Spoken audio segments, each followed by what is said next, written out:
So hello, everybody. Thank you. Thank you so much all for joining. As Scott and Minson have both said, this is, we're trying something quite ambitious today. So thank you so much to everybody for joining us on this journey. Thanks also at the top of the call as a co-organizer to the funders. Big thanks to Minson in particular, and Scott for doing all the running around and organizing, and the team there in Arrow. And to the participants, I can see your names. Some of you I know quite well. Some of you I haven't met yet, but I'm very hopeful that this event marks the beginning of quite close collaboration, actually, over the next decade. 2021 to 2030 on biodiversity, and particularly looking at protected areas and OECMs together. So on that note, let me begin with an overview. I'm really answering the question, what is an OECM and what are the opportunities offered by OECMs in this next presentation? So thanks for your attention. I always like to begin my presentations with a kind of a take-home message. And so I'd say really the headline here is that the world since 2018 has a new conservation designation that sits right alongside protected areas. It's called Other Effective Area-Based Conservation Measures. And if done well, we have a great opportunity to recognize areas important for biodiversity that are being conserved outside of protected areas. And we really have the power, the responsibility and opportunity to move ahead there. So that's what today is all about. So to tell the story, I actually need to go back. And so we need to go back, as Scott mentioned, to COP10, happened in 2010. Some of you, I'm sure, were there, where the world agreed a strategic plan for biodiversity with 20 targets. Target 11 is probably the target we on this call are most knowledgeable about. And here it is on screen. And this is actually how a lot of people read Target 11, and I think understandably. So we've got the targets up there: 17% of terrestrial, 10% of marine areas, to be conserved through well-connected systems of protected areas. And that message has been highly motivating. You, especially in your positions, understand how motivating that was.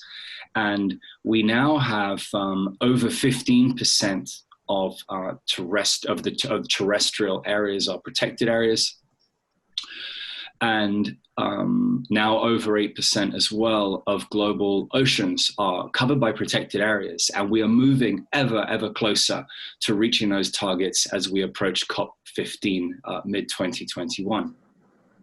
But friends, as you will now be aware, that wasn't the whole story, because whilst the text obviously did reference protected areas, the full phrase was actually, we were invited to conserve these areas through well-connected systems of protected areas and other effective area-based conservation measures. And as Scott said right at the top of this webinar, issue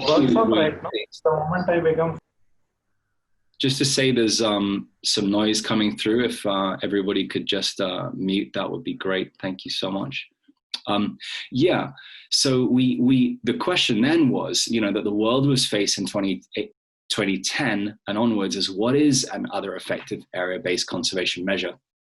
IUCN task force worked very closely with CBD parties to develop advice, which culminated at COP14 in 2018, Sharm el-Sheikh, for those of you who attended or didn't attend. The definition was agreed. And so here on screen now, you have the definition of an OECM. I'm just going to let you read that.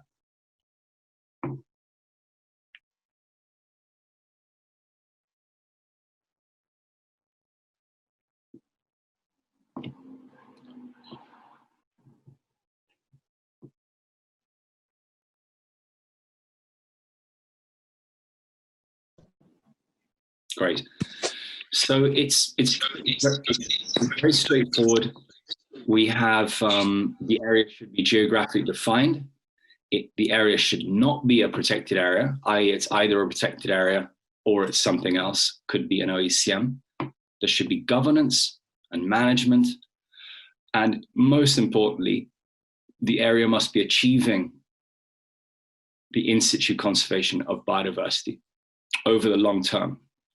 And as you can see there, it also then says we should also pay significant attention to ecosystem functions and values, as well as a whole range of other ecosystems, functions and services, as well as a range of other values, including cultural and spiritual and socioeconomic values. Okay, so that actually is quite straightforward, but the question to ask then is, well, how is this definition different from a protected area? How is an OECM different from a protected area? So let's go back to the definition of a protected area. CBD and IUCN's definition of a protected area underscores that the crux of a protected area is that it is an area that is dedicated to the conservation of biodiversity. That is what defines it, and it is managed for those values that have been identified. And in contrast, an OECM is an area that should, in the first instance, deliver conservation, but unlike protected areas, they don't have to have a primary conservation objective.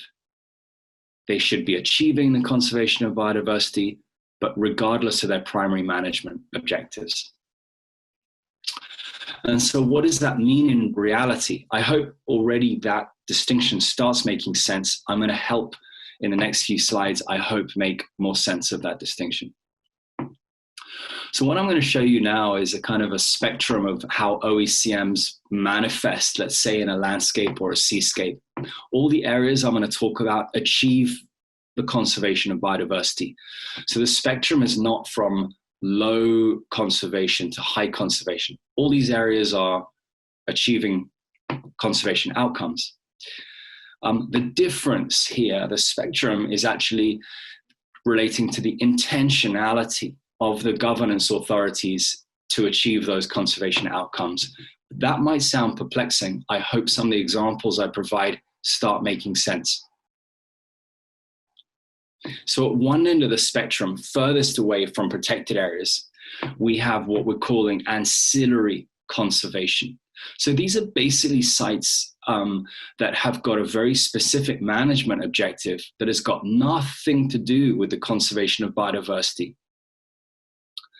that are, as I said, achieving conservation outcomes. How are they doing this? Generally, they are very protected, and they are very no disturbance kind of areas. So sacred sites is a classic example of a site that's being protected for a set of values, at least in the first instance, not related to conserving biodiversity. Military areas, very interesting places that one can't very readily go and access the resources in those areas. Depending on how the military uses those areas, they may actually have high biodiversity in them, both terrestrial and marine areas. War graves, places that are being closed because of the people who died in those areas, especially in the marine context. Very good for marine species. And probably already in your own context, you're starting to think about areas in your own countries that may meet this definition of ancillary conservation. Okay. We have secondary conservation, and this is generally areas that the area is being managed for an ecosystem service or a function or some other value, but that's related to the ecosystem. And so biodiversity becomes a secondary value which is being conserved in that area. So for example, some indigenous and community conserved areas, some locally managed marine areas, areas where I'm normally based. I'm here in the UK at the moment, but I'm normally actually based in Sabah, Malaysia. There are a good number of watersheds that are protected. The primary reason for the protection is the delivery of water, but you can imagine they're also delivering biodiversity benefits as well because of the protections of those areas. Non-timber forest product collection areas would be probably very good examples. Again, depending on the area, the state of the area, but as a generic example. And also you can imagine ecosystem service related wetlands, plenty of good wetlands in our region. And some of those wetlands may also well be other effective area-based conservation measures. Okay, now lastly, now this is interesting. There are areas that meet the definition of a protected area, but for one or other reason, they either can't be a PA in that country, or the governance authority prefers the area not to be recognized as a protected area. Not all country jurisdictions, legislation allow for privately protected areas or for indigenous or community governed protected areas. So those governance authorities may actually govern areas that look a lot like a protected area, but the law just doesn't allow for it to be a protected area. In that instance, we feel, the CBD feels that those areas could be recognized as OECMs. And equally, there may be governance authorities that would prefer their areas not to be recognized as protected areas. If that discussion is fully had at the national level, a decision is taken to recognize that area as an OECM, then that kind of an area could also be recognized. So I hope already that by providing a definition of an OECM and by looking at these different ways that OECMs can arise through ancillary, secondary, or even through primary conservation objectives, you start to get a feel for OECMs in your context. And let me put this final slide. This, on that spectrum of intentionality, puts protected areas at the top there. So you can see this, how I hope now you can see how that spectrum works. Okay. So what you've also heard from what I've talked about already is that OECMs can be governed by government agencies, by the private sector or private individuals, as well as indigenous peoples and or local communities, and of course in shared arrangements as well. So OECMs is not for one or other governance type, it is for all governance types. These are the same governance types you'll all be aware that protected areas have as well. And therefore, to conclude this first part of the presentation, as I hope you're starting to get a feel, OECMs can provide recognition, support, and increased security to a real diversity of areas of conservation and good governance occurring in landscapes and seascapes outside of and alongside protected areas, helping that connectivity between these areas. And as a result of this link to governance, and this is a very important point for IUCN, OECMs do therefore require us to take governance very seriously. Often OECMs are going to be existing in one form or another. We as conservation experts will be, quote unquote, intervening, engaging those people who govern those areas. They're clearly doing something right because their areas are actually conserving biodiversity. And so it gives a real responsibility to us to hear and listen and fully understand what's happening in those areas before intervening with our own ideas. And so I think OECMs, as much as protected areas has raised the issue of governance, I feel OECMs is probably going to raise it even more, those discussions. Okay, now to help with all of this, IUCN has built onto the CBD decision 14.8, the one referenced from COP14 to develop. On the left-hand side, you can see a set of guidelines that we've produced. Basically helps you understand some of the things I've already presented on. And there is a draft site-level methodology for identifying OECMs. That's a work in progress, and we will have that published, we hope, very, very soon. And that second document, the one on the right, that's the one that you can use to identify sites at that local level. Okay, so who's already working on OECMs? Well, Canada has moved ahead, and it actually started work on OECMs in parallel to our work. So already by the time the COP decision was taken, Canada was well underway with its process. Here you can see it's already recognized 137 OECMs to match its over 8,000 protected areas.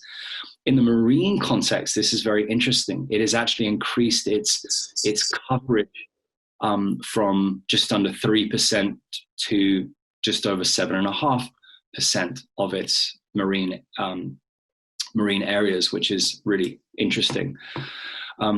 On the other end of the scale, Guernsey is a very, very small island off the British Isles in the channel between England and France.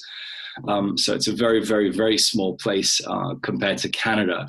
But again, it's interesting to see that it has recognized some OECMs and increased its terrestrial coverage from 4% to just over 10%. You're about to hear a presentation from Malaysia, which is a country that is moving ahead on this process. So it's going to be great to hear where Malaysia's got to in this journey just now. Okay, so let's talk about some global opportunities now.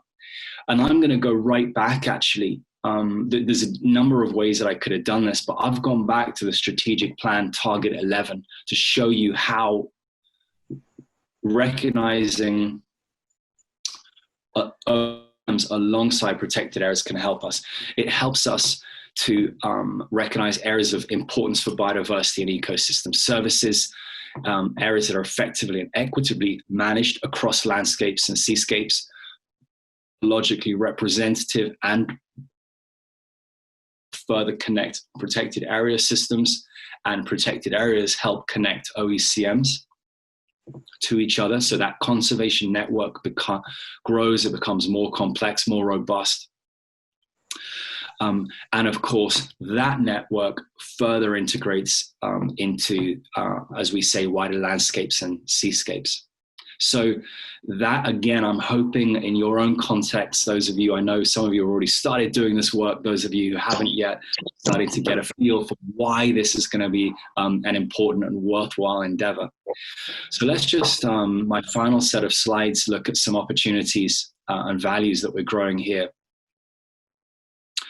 Yeah, I mean, I think this is a really important point. I feel this new international designation really validates efforts to conserve biodiversity outside of and alongside protected areas.